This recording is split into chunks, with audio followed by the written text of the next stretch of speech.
¿no? La Claro que materia eso. gris me divierte. Ya Miss lo he México, desde el 2025 están diciendo eso de demandas. Estoy esperando mi demanda. Estoy esperando mi demanda, Misses México. Lo estoy esperando. Puedes hablar con tu reina Fátima Bosch para que me demande. Eres tan ignorante, yo estoy muy bien asesorado y sé qué palabras decir en mis videos para evitar problemas. Sé muy bien qué palabras decir.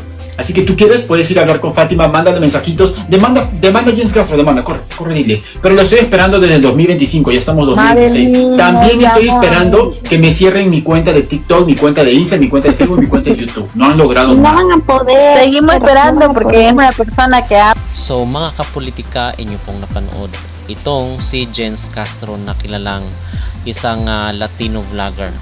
Kasi marami kasi siyang mga content na kung saan ay pangbabash daw dito kay Fátima Bush at yung mga niya negative na mga comment at mga reaction, opinion dito sa nanalo sa Miss Universe 2025. At kung narinig nyo dito sa kaniyang sinabi na kung saan is-translate niya, meron kasing nag-suggest na idemanda daw itong Latino vlogger na si Jens Castro dahil sa kanyang mga negative remarks dito kay Fátima.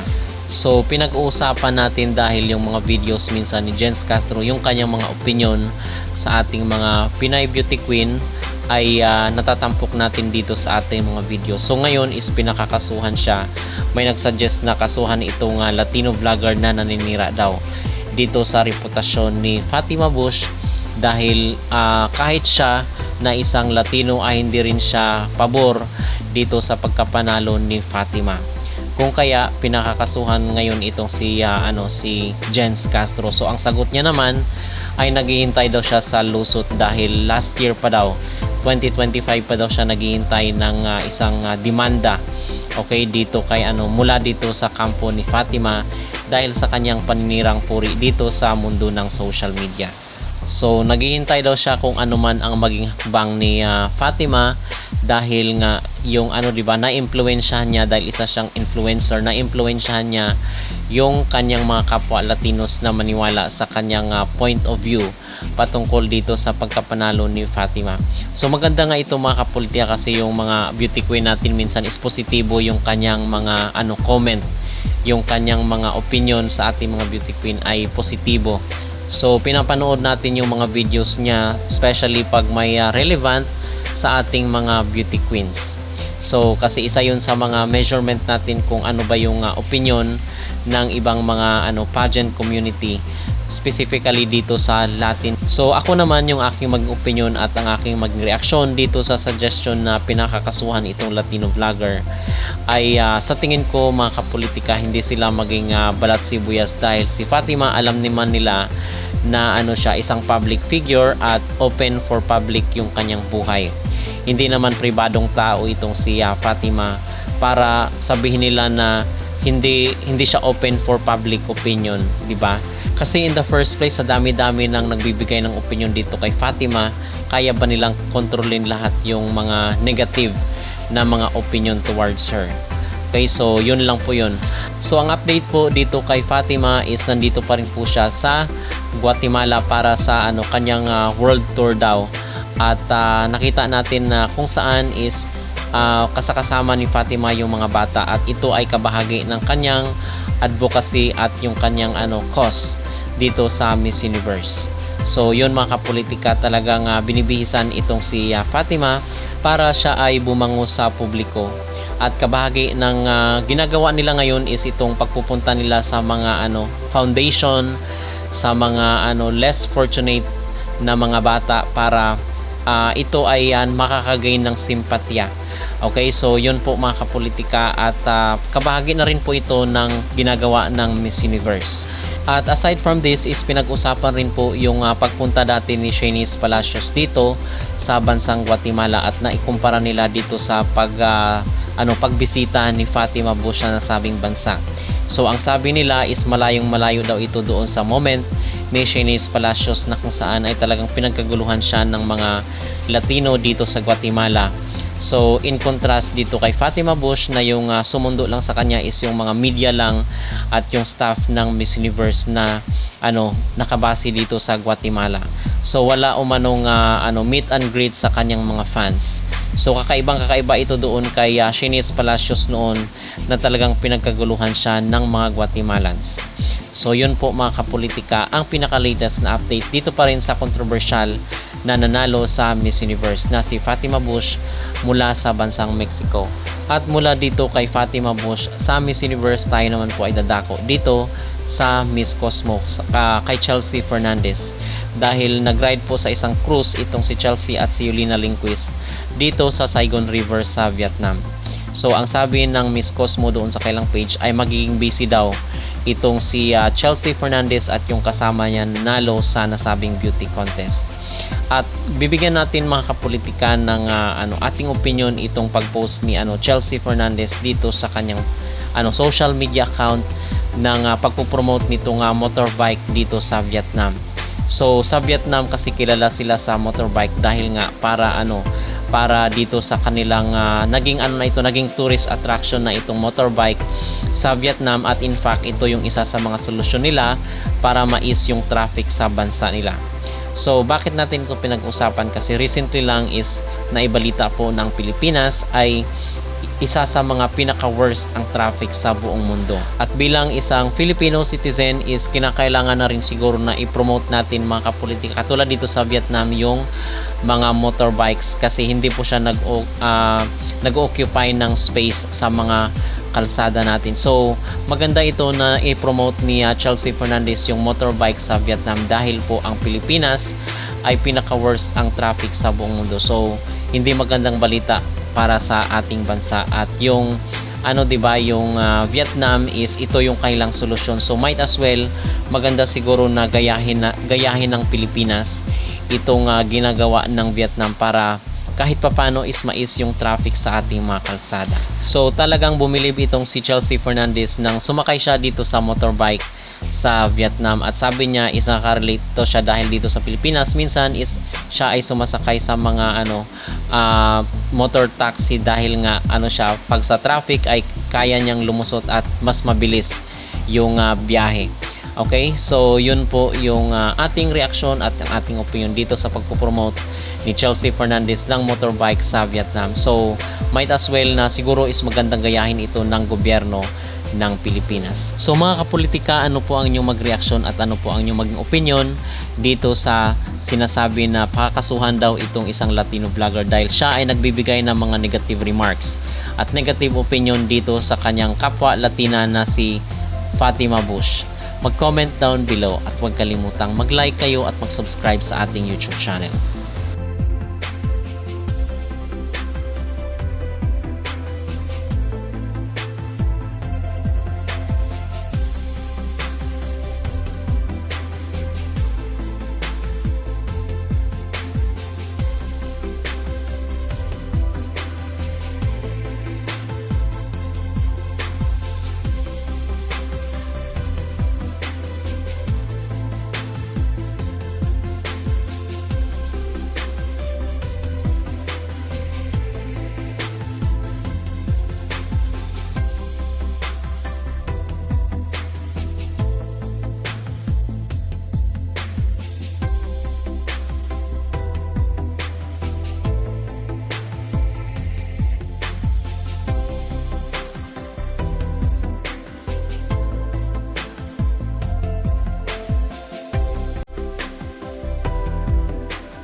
This is Chelsea.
When people think of Vietnam, one of the first things that comes to mind is nails. And honestly, Vietnamese are really good at it.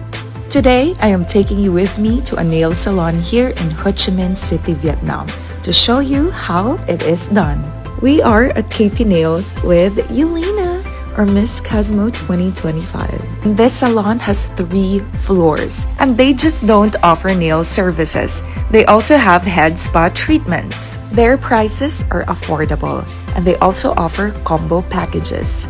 And personally, I'm not really into long nails. I prefer something simple, clean, and classy.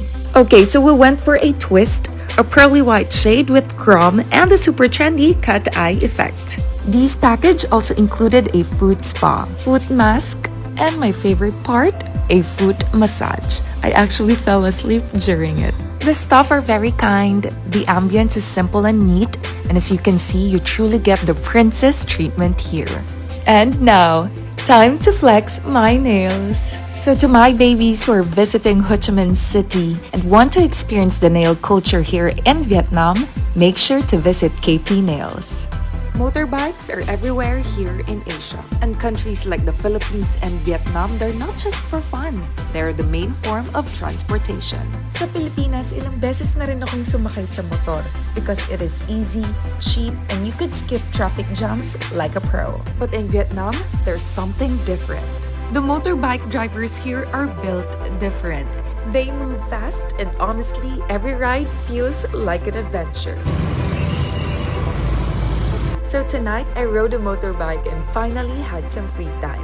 So I decided to have a date night with my former contestant manager from Miss Cosmo, Vivi. We came to Oasis Cafe, and honestly, this place has great food and such a unique vibe. And they even have koi fish swimming around. We ordered some food and drinks, and the portions are huge. For me, the food was good, and the place itself is perfect for taking photos, family gatherings, chill nights, or hanging out with friends. Napansin ko rin na mostly ang andito ay foreigners. So yep, this is what it looks like at night. Not sure how it feels during the day, but at night, definitely giving.